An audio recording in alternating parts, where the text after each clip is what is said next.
congodialogue.com. www.congo masolo congo solo la.com. Kitoko Bobby Ronaldinho le King is back. Bolandaka mingi Congo Dialogue Francine Ngembe mission www.congodialogue. Abonnez-vous gratuitement sur votre chaîne YouTube congodialogue.com. Abonnez-vous gratuitement sur votre chaîne YouTube congodialogue.com. Congolais, bon mboka, bon après-midi ou bonsoir. Il est 17h quelque ici au sud du continent où je me trouve pour le moment en vacances. Il y a 2 points. Le premier point, c'est sur les propos et la dénonciation du professeur Yombi sur ce que les Congolais ont l'habitude vaguement d'appeler la première famille du pays. Donc, Félix Tshilombo et sa femme. Et puis de 2, il y a cette invitation que le même Félix a envoyée à un des généraux patriotes combattants du Kivu. Je pense que c'est le général Ebola Mtetezi.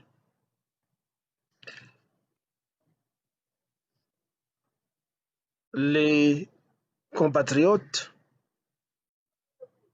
Yombi viennent de casser l'œuf. Certains diront il a éventré les boas, bien que les boas est encore plein d'intestins et d'œufs que nous voulons voir. Biloko oyo ndeko Yombi alobi. Tozoko mituna ba talibans, les fanatiques de Félix oyo bazoko kumisa ye faci béton ceci et cela. Eloko nini oyo baoki lisusu koloba na ba Congolais bako yangana maloba dénonciation wana ndeko Yombi alobi, et qui ont beaucoup de soi-disant journalistes d'investigation. Batina ba journaliste na bango siko na Dubai bakene ko vérifier soki 327 millions de dollars cash bamemaki yango te na mwasi ya Félix na Dubai. Félix oazo kolobake, il est venu pour combattre la corruption. Siko combat na contre corruption ezali wapi? Ndenge na lobaki ndeko Yombi apasoli nde liki kasi boa etondaka na bamaki mingi. Que vont nous dire les idépéciens maintenant? Oyo bazoko yebisa biso faci azoko sala politique ya haut niveau boye na boye. C'est ça la politique de haut niveau. C'est ça le patriotisme. C'est ça l'union sacrée. C'est ça la réforme militaire ou de l'armée. C'est ça les projets de société.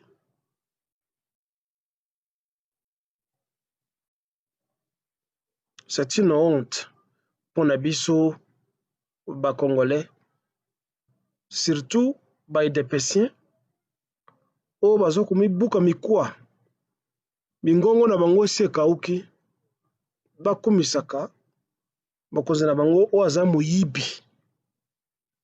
Et monani nampasa que azali ko continuer œuvre tata na ye abanda ya lokuta mpe ya Kimoibi. C'est dans le sang familial. Alakisi, preuve que azo continuer carrière pe mosala moko oyo asala na vie na ye oyo ya koyiba pe ya kobuka lokuta. Alors, une personne comme ça à la tête du pays, ezali soni pona biso ba Congolais na kati ya Afrique pe na kati ya mokili mobimba.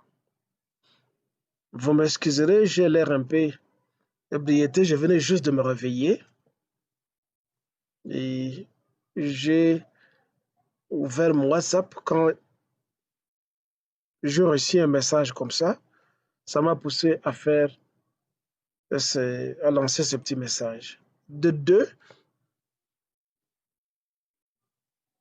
tu vas apprendre que le même Félix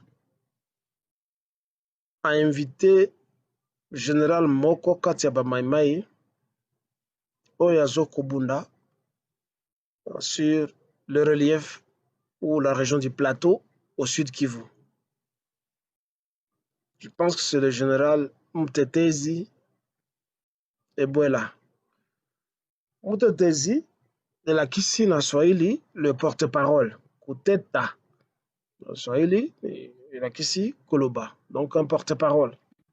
Soit ça peut toujours être un nom de quelqu'un, comme nous avons des enfants qui s'appellent Ange, Angéline, qui s'appelle Malaïka, etc., qui s'appelle des Dieudonné, ça peut être un nom, mais là n'est pas mon propos.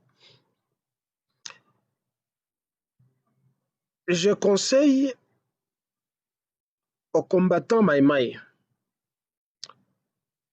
de répondre à l'invitation de Félix Nabatonayete. Vous vous rappelez, Kanambe avait invité certains combattants du Kivu. Je ne sais pas si c'était Madoado ou je ne sais qui. Après un déjeuner, il a fait tuer. Alors, toi, William Yakutumba, toi, Mtetezi Ebwela, ne commettez pas cette erreur Yakoyela Kisasa à Mpobokutana avec ces traîtres-là, traîtres et voleurs de président. Au PCE, ba conseil mingi, azoko yokate.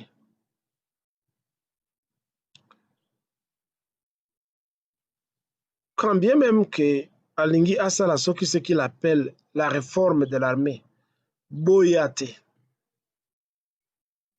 Bo garde Bagrad Nabino Bozana Yango. Vous n'avez pas attendu sa réforme de l'armée pour porter ses grades. Et en portant ses grades, vous demeurez des patriotes dont le patriotisme et l'engagement à l'amour du pays est inquestionnable. Vous n'avez pas besoin des académies militaires pour qu'on puisse reviser chemanini bosuivraka po bozwa bagrade wana. Il faut abanda d'abord na ba généraux rwandais, ougandais, burundais baza na mboka na biso mpe oya ba congolais bazo komibenga ba généraux, ba colonels, ba major avant abenga bino. Vous n'avez pas besoin d'y à revoir bagrade na bino. Vous n'avez pas besoin des académies militaires parce que soda mosala ya soda ezali kobunda bitumba kokengela mboka kokufa mpe koboma koenvahir mboka mosusu oka u mboka na ye ezali envahi kokende en service commandé na bamboka mosusu soki baza na besoin na aide na biso ndenge Mobutu atindaka basoda na Tchad à l'époque Mpendenge à l'époque ya ba Belge tokena na Éthiopie wana ne musala ya soda. C'est différent ya ba soda na ye o baza na garde républicaine na ye o atondisi na bandeko na ye o bazo komitia produit na elongi et qui se font appeler des généraux, des majors et des colonels pour les soldats congolais et même rwandais. Mais ici, on est au Congo. On ne peut servir son pays que quand on est général, d'après, quand on est colonel. C'est un titre qui sonne lourd pour eux. Dans le militaire congolais, Toloba Mingi, depuis Afdel et Kota. Ce sont des titres et des grades. Mais sur le terrain, boulot basala kaimona nakate. Ce sont des officiers, des femmes, de la bière et des produits cosmétiques. Mpo basi balinga bango. Ba vimbisa mabumu, ba okisoko kimambango te. Ce sont des généraux qui ont des gardes du corps pour rien. Tout le monde a des généraux mingi na ba pays. Bamboka bapaya. Ya France, ya Amérique, na bamboka mipaya. Ezali rare au mona colonel, major, général, na libumundunda boye. C'est rare. Tu vas voir, sont déjà minces. Depuis on a biso, eza ba libumundunda, ou bien mabumundunda, ba mabundunda, na ba chenette en or na kingo. Ça, ce sont des généraux urbains. C'est pour les villes, bien pour les nightclubs. Alors, Ebola Mutetezi na William Yakutumana wa Mususu.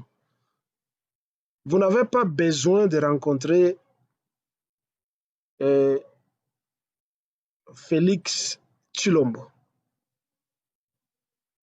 Ce que Félix en a besoin d'abino, atteindre de l'abino bibundeli. Ça signifie les armes et munitions. Atteindre de l'abino ration te, biloko akoli ate. Parce que on peut vous empoisonner na ba corned beef, na ba sardine, na ba biloko mususu, même na madesu boki ko empoisonner bino. Les Rwandais ont fait ça en tuant les officiers congolais. On peut vous empoisonner na ba tenue militaire. Il faut boyeba que les Occidentaux, ba bomaka, ils ont exterminé les Indiens en Amérique à partir du Canada, au Kititi, na côté à Chili. Ba bonga bango nyoso na bilamba, ba bulingeti pendant la saison froide. Ba kopesa ngo ba bulingeti na kati bati ba poison, ba kolamuka susite bango tout bakufa. Et ils ont pratiqué la même technique partout où ils ont été, en Australie, en Nouvelle-Zélande. Biso africains, autres tikala sur le continent. Tous moi makasi parce qu'on a résisté. Mingi kati na biso tokima na kati ya Zamba. Mais on a survécu à l'invasion. Donc, pour espérer que bango batindi la bino bateni, bakobuma bino na kati bateni wana. Kozwa biloko zoko uta. Na kisasa te tona n'importe où te o rabino batindeli ba maimai tout tous les armées ou les militaires qui se battent kolinga yango te boli ya basongo boli ya banyoke sika bozali boli ya ba banane boli ya ba patate douce boli ya ata ba mpuku sika bozali kozwa biloko uti epa ya Tshisekedi te. Eloko boki kolinga bozwa kuna soki azali normal un peu sincère ezali bibundeli les armes et les munitions mpe il faut botala yango soki ba munitions oki okokana kati ya minduki sinon ça sera la répétition de ce que Kengo Adondo et les autres ministres du Congo, du Zaïre de l'époque, ont fait avec l'armée congolaise en achetant des armes ailleurs et les munitions ailleurs. C'est une honte. Donc, ebona ebola na we William Yakutumba, nawaza munanisikia, nasema lingala lugha ya batu ya kuwest, walisi batu yote basikie. Alafu nyinyi gisi muko pale, upigane, musitie nia ku gouvernement. Hakuna gouvernement.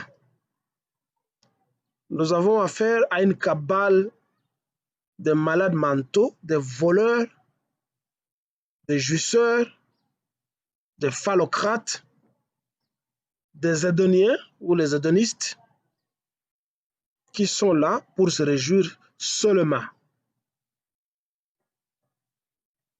Et si nous devons prendre le pouvoir,